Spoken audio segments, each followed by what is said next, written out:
Studio Sursand Umesh Sukhipur बाजार। गाँवे गाँवे टोले टोले भेलौ हलागे, गाँवे गाँवे टोले टोले भेलौ हलागे। मोबाइल किन देलकौ छौरी डीजे वाला गे, मोबाइल किन देलकौ छौरी डीजे वाला गे।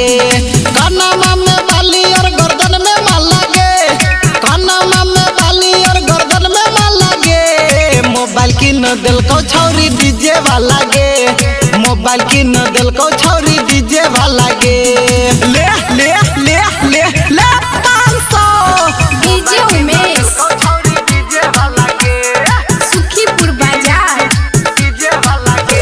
गे चुपे चोरी ओकरा से भेंट करै छे, भागे के प्लान पूरा सेट करै छे, भागे के प्लान पूरा सेट करै छे।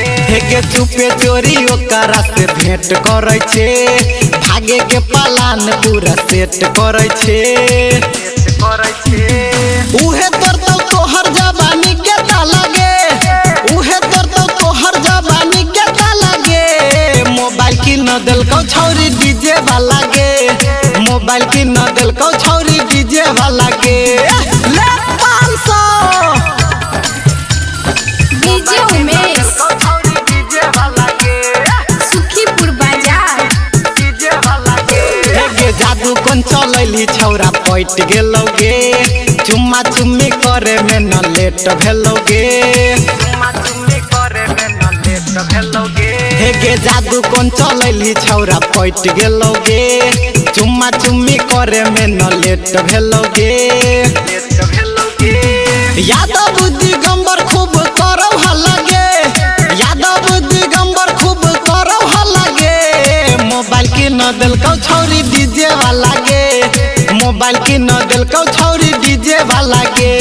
गाँवे गाँवे टोले टोले भेलौ हल्ला गे, गाँवे गाँवे टोले टोले भेलौ हल्ला गे। मोबाइल किन देलकौ छौरी डीजे वाला गे, मोबाइल किन देलकौ छौरी डीजे वाला गे।